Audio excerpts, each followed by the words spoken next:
Hello and welcome to this quick little session that I've put together. And basically, what it's going to be is just going through 5 really quick and easy production techniques that you can utilize in your own work.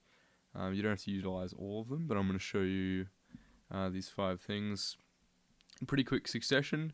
If you do want more in-depth stuff a bit later on, just let me know. I'm more than happy to do that.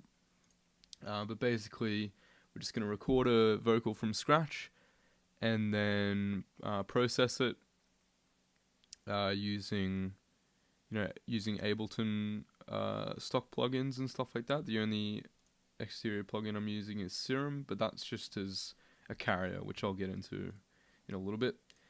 So, firstly, what we want to do is get a vocal, and because I don't really have a set sample I want to work with, I'm just going to do it myself, just to show you, what sort of thing you can do. So what we're going to do is we're just going to mute this track. First, it's worth noting I've got 1 MIDI track and 2 audio. The audio track is called vocals or vox, and the audio track's called verb, and then we've got a carrier, which is our MIDI signal. This is just the initial preset in Serum. So that's what it sounds like. I've just put like a rough kind of chord progression in there. It's nothing spectacular. I just kind of plugged a bunch of stuff in. But it doesn't sound too great. But that's not important because we're only really using that as a carrier for our vocoder, so it'll make sense in a little bit. But firstly, we want to record on this track, make sure that we're getting level where we're supposed to, and we are, because you can see my input is reacting when I speak. Cool, so we're just going to record something.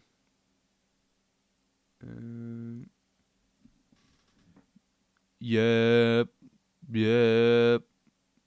Yod, yod. Yep. Yod, yod. Cool, so got a little thing there. Yep. Yod, yod. Cool. And just to kind of make sure it's sounding nice, we'll just compress it a little bit. Yod, yod. Before that though, I like to use, because my mic's not very good, and obviously there's a bit of room noise going on, the reduce ambience multi-band dynamics preset is awesome. Yep. You can hear how well it cuts out a lot of that room noise. Yep. Awesome. So we're just gonna loop this now. It could look something like that. That looks good. So now we've got a loop. Yeah. That's gonna get really annoying really quick. Yep. Okay, so at this point, we've got pro tip in Ableton. If you double click that, it condenses it down, so you've got a bit more room to work with down here. Basically what we're gonna do now is apply vocoder. So we're gonna go down into our audio effects and go down to vocoder and slap that onto our audio track. So basically what's going to happen here is the vocoder is sitting on the audio track, but at the moment it's not being carried by anything. So what we want it to do is actually use the MIDI and the sounds that we're producing in this carrier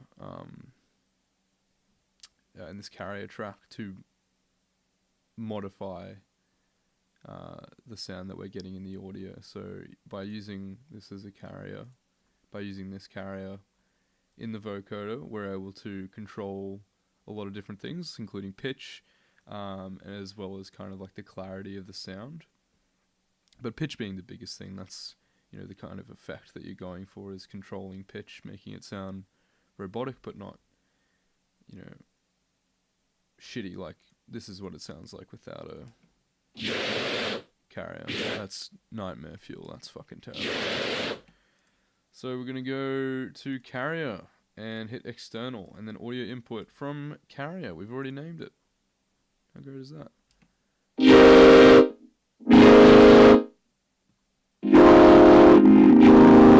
And it's sounding pretty fucking terrifying still. But a way to kind of combat this. So firstly, we're just gonna bring down our track volume a little bit, I think. That's not peaking now. Yeah, much better.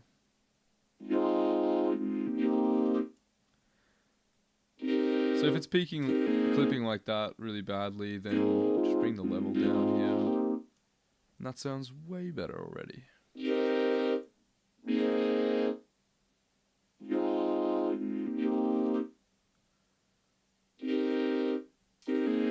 Sweet. Okay.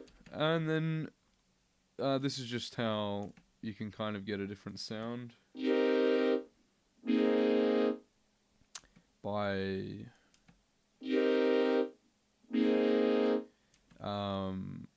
you know, working with different things within your carrier. A good thing to do as well, just to make sure that your carrier doesn't end up accidentally kind of seeping over into your mix, is coming over here. So I'll close this, but where it says you know, all ins, all channels, in, auto, off, that sort of thing, so managing your inputs and outputs, click on this little one that says master, and then go down to sends only. And now if I unsolder, the volume goes blue, so you can see that it's actually sending a signal. Oh no, you can't.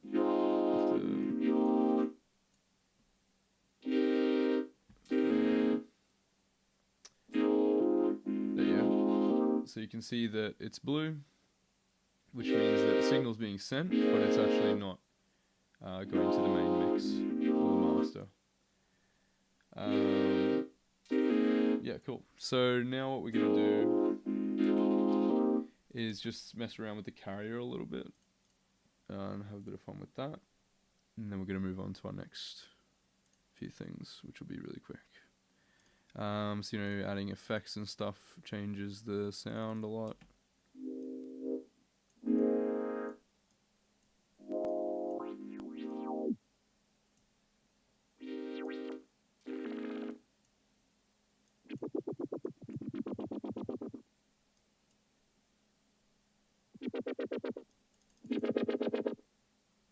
So yeah, you can get some really cool different kind of sounds.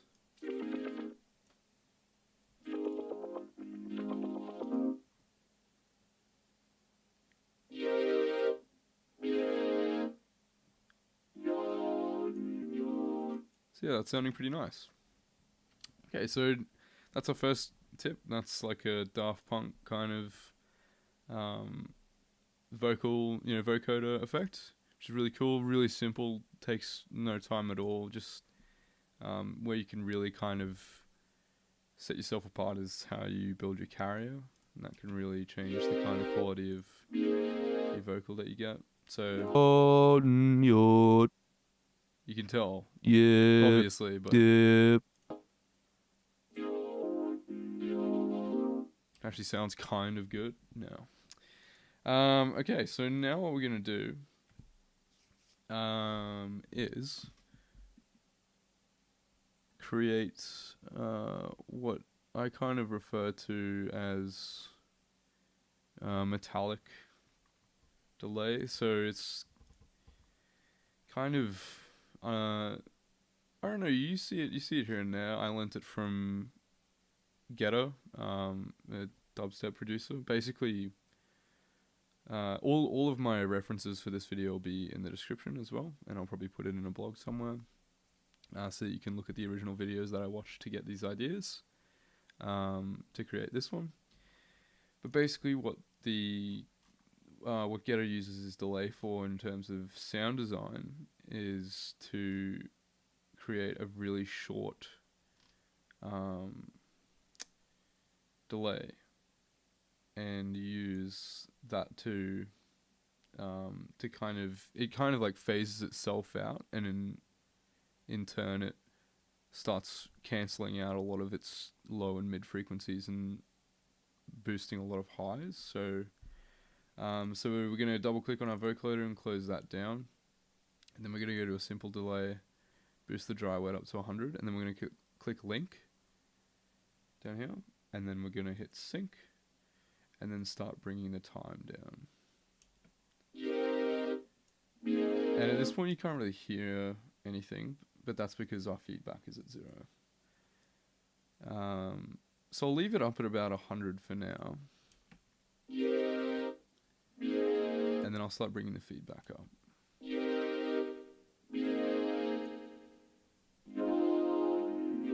So you can hear that tail, which isn't what we want. We want to change the tone of the sample, so we start bringing this time down.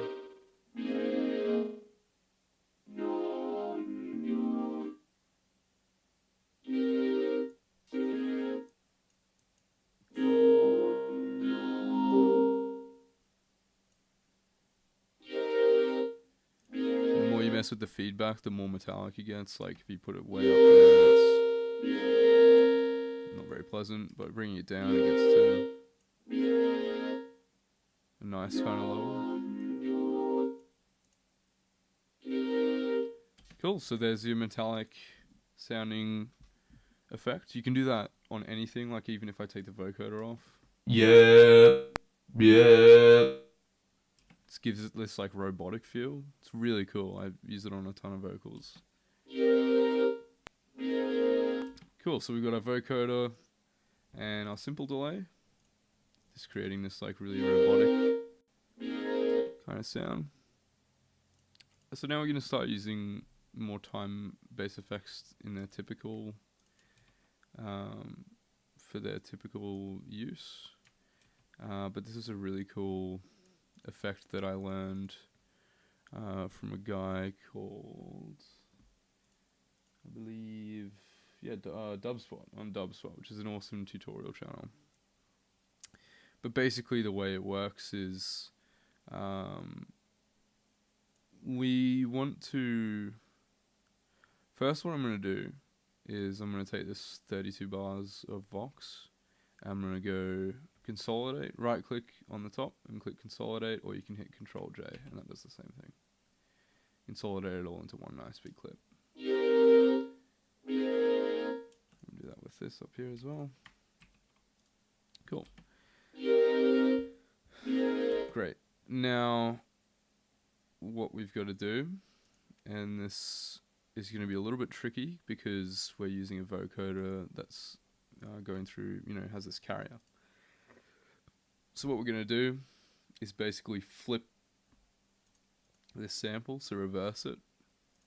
As a result, I think we're going to have to reverse this as well, and that hasn't worked at all.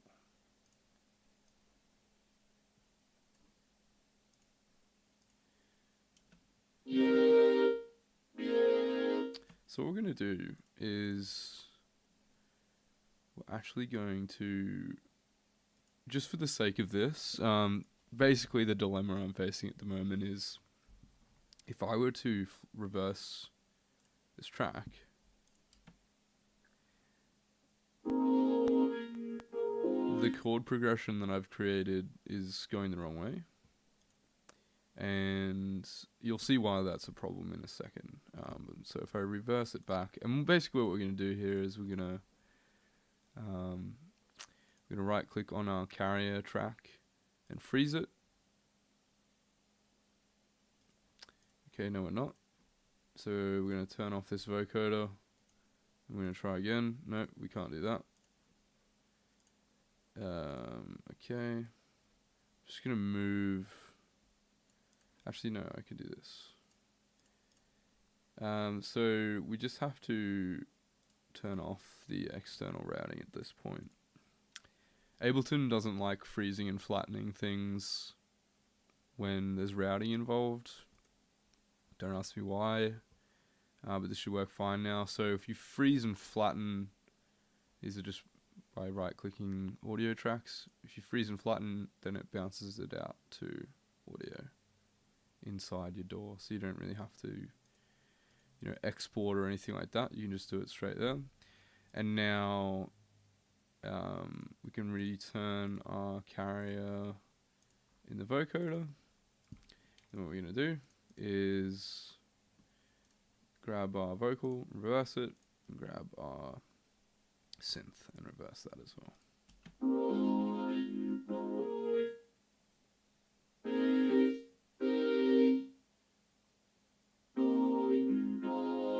Cool.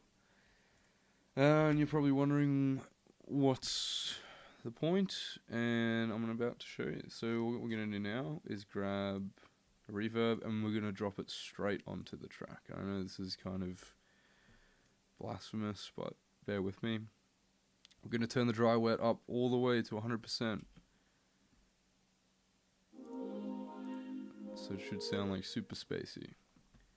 And then I like to do a bit of a low cut, like low reverb sounds kind of, it's really easy to make it, for it to muddy up your mix. Set the quality to high. A lot of this other shit doesn't really do too much in terms of like on a basic level. You can read into more of it if you want. The biggest parameter we're looking at is decay time. So as we increase the decay time,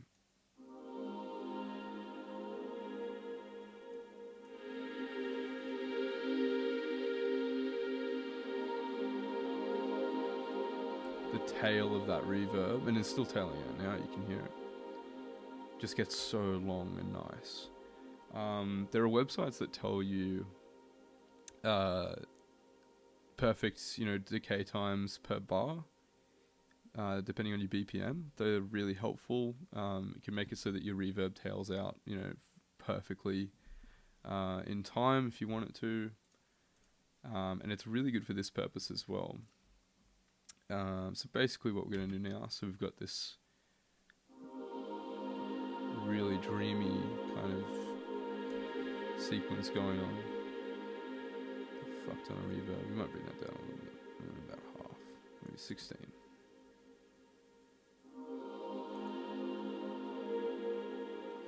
Cool. And now what we want to do is similar to how before when we went to the master up here and went to sends only, we're going to go to the Vox in and send that to our verb. And then we're going to go to our verb channel and hit where it says external in. You go down here and we're going to hit Vox in. And now it's going to happen, hopefully, is that when we hit in, we are getting, it's basically just sending the signal through another track, which is what we want because we want to record this dreamy echo reverb chamber to another track. So I'm going to turn off loop for this as well. Basically what we're going to do, we don't have to do it for the whole thing actually, let's just do it for this section. So I'm going to start it here. I'm going to record this track, and then I'm going to hit record.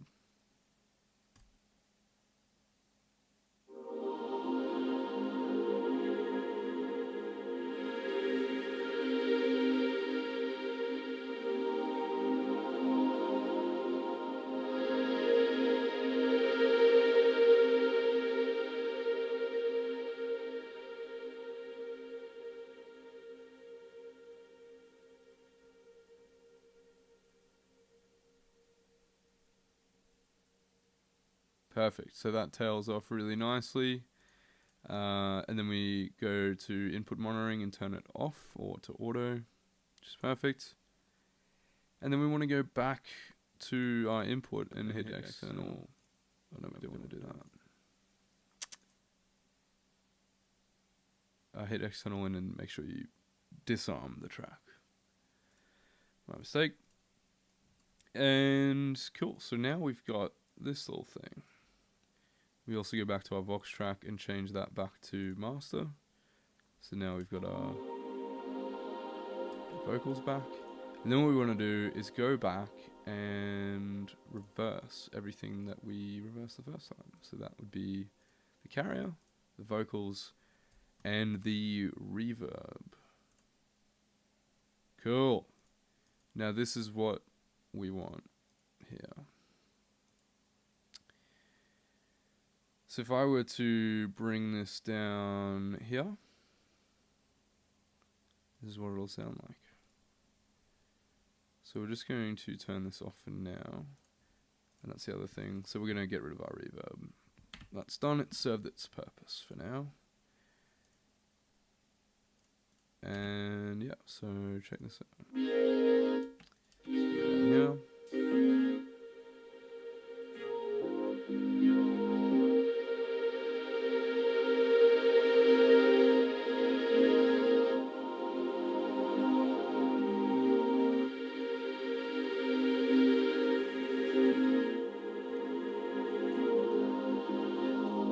And you can get these to line up pretty perfectly.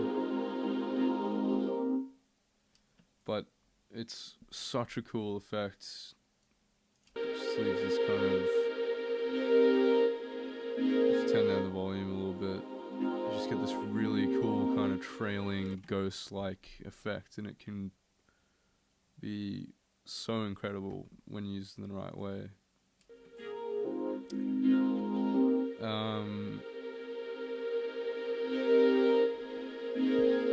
Yeah, I think that sounds pretty good. So now we're going to move on to yeah, cool. Sidechaining reverb. Sidechaining any time-based effect. So this carrier can just kind of chill out for now. But a big issue with time-based effects is that they kind of muddy themselves up a little bit. So for example, let's just say I put a simple delay on here, turn the feedback up a little bit, and we'll leave the dry wet at 50 just so that I can show you what I mean.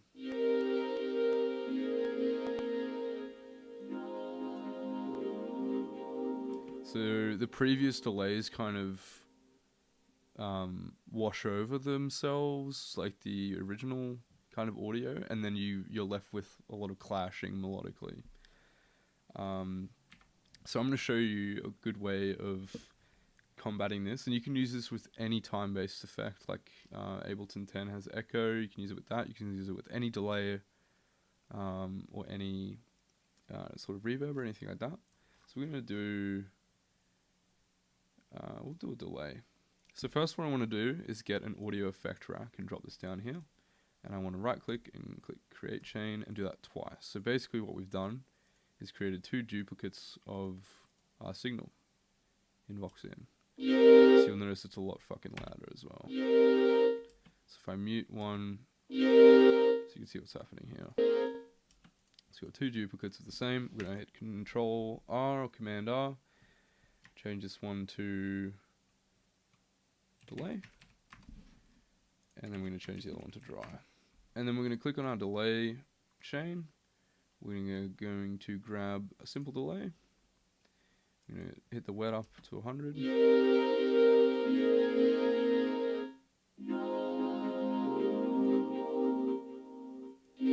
the feedback up a little bit. You can hear how it's kind of clashing with itself. So then what we're going to do is we're going to grab a compressor. We're going to drag and slap that compressor on after, still inside the audio effect rack, but we're doing it in the delay chain. If I click on the dry chain, there's no audio effects here, but if you click on the delay chain, we've got the simple delay and then the compressor after it. I'm going to hit this little arrow, click sidechain, and then audio from Voxin. So we're sidechaining it to itself, which seems kind of weird, but basically, well, I'll show you how it works. Okay, so we've got our delay. I like to click this little button down here because it gives like a nice representation of what the sidechain's doing. I like to turn the ratio up a little bit with sidechaining, just so that it's a bit more responsive to where you pull your threshold down to. And so you can see what's happening here. So the audio is coming in from Vox in, so you can hear it. Visually, you can see it here coming in. And basically what we want to do is bring this threshold down to a point where it's intersecting with our signal coming in.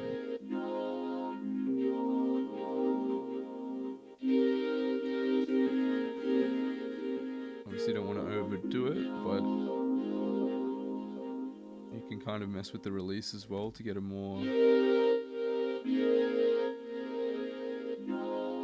natural kind of sounding tail. But basically what we've done is allowed the original drive signal to punch through instead of being kind of washed out by the time-based effect we put on it. So if I solo the delay, you can hear it happening.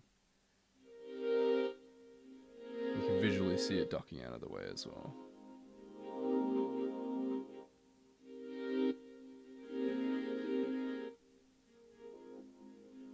Cool. So that's number 4. Excellent. And so lastly, we're just going to have a look at sidechaining a gate. Great. So this is what we've got so far. So we've got a little... You can also... A cool thing about audio effect racks is you can change the volume. So I'm just going to bring this delay down a little bit so that it's not in your face.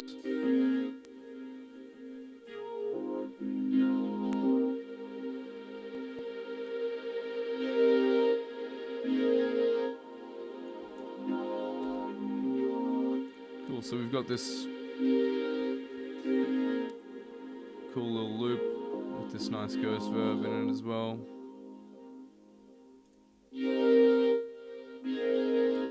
Excellent. So I'm going to double click on this effect rack, close it down. It's not going to be looking at that for a little bit longer.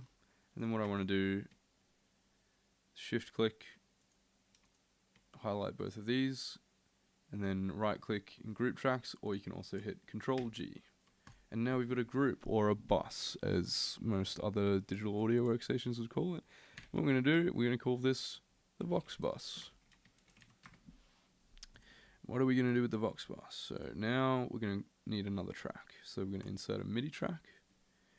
And then you can put on pretty much any sample that you want, because this is going to be similar to our carrier. So this is only going to be for sends.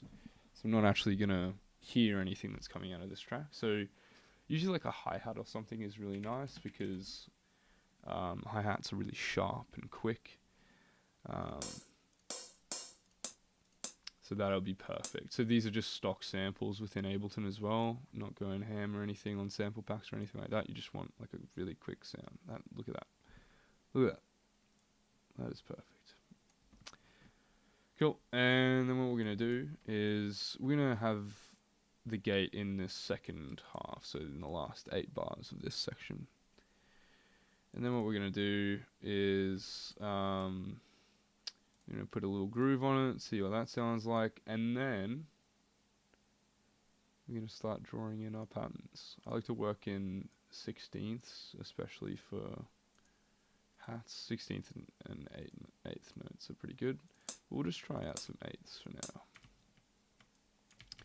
So I'm just going to fill it out like this to show you what the effect is.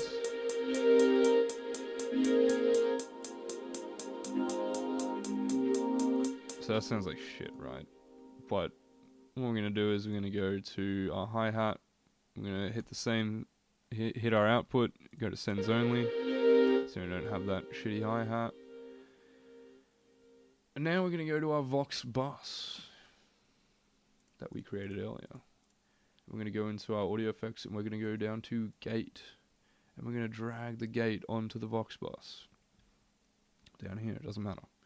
And then similar with the sidechain compression, we're going to hit this little triangle and hit sidechain. And then we're going to get the audio from our hi-hat.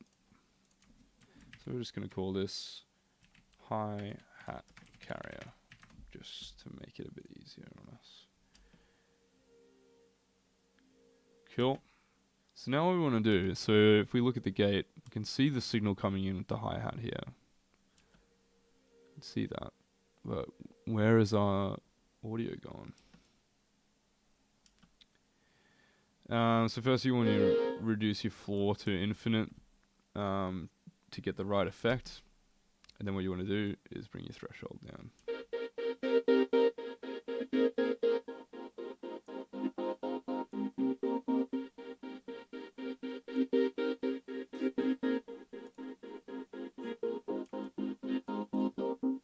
Cool. So if I bring this over here and then do something like half speed it, then you've got this like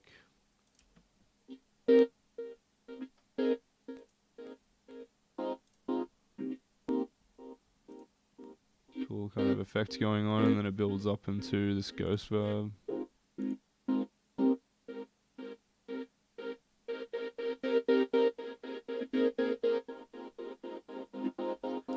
And again, you can mess with these parameters to get a different kind of sound. So if I put the release up,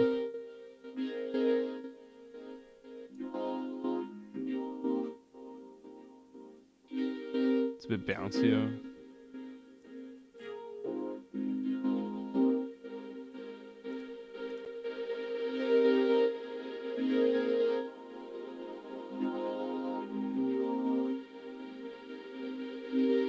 You lose the choppiness, so if you want it more choppy, just bring the release down. I find it works better with the hi-hat's a bit more frequent, so we're just gonna half that back, and then we're gonna half it again and see what that sounds like really quick.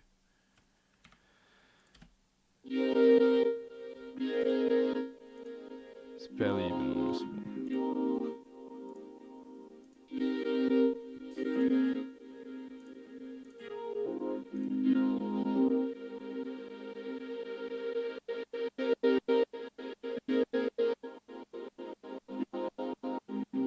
Obviously, it'd sound a lot better if you actually kind of quantized your vocals to something. Like a proper beat or something, but that's it's a story for another time. You can do this with the signal on as well, and that actually can create like some pretty cool effects. So if I turn this back on, like send it back to the master, you can create some really kind of cool drum effects. It works. It's a different kind of effect without it, without being able to hear your drum carrier. I probably could have done this video a lot faster, but I feel like it was better to go a bit more in depth with some of these production techniques. But that's pretty much all I've got to show you today. I really hope you enjoyed this video. It was a lot of fun to make. I love experimenting with this sort of stuff, and that's all it is really. Everyone found it. You got to think about who found it. Someone found it by accident. That's what I kind of think about, is that someone's accidentally done this. Doesn't really work all the time, but most of the time someone's figured something out by accident. I guess if you have any more questions about any of the techniques that I've used today, swing me a comment or a message or anything like that, and I'd be happy to answer any questions about it. I'll be leaving I'll be leaving a few links to a few of the different places that I've found some of these techniques, so you can investigate them further yourselves if you want to learn a bit more about all of them. But they're a great place to start, and you can start incorporating this into some of your tracks as well. But again, it's all about expression and finding what works for you, and just keep experimenting and keep playing around with it. Again, I hope you enjoyed this video, and I hope you have a great day. See you later.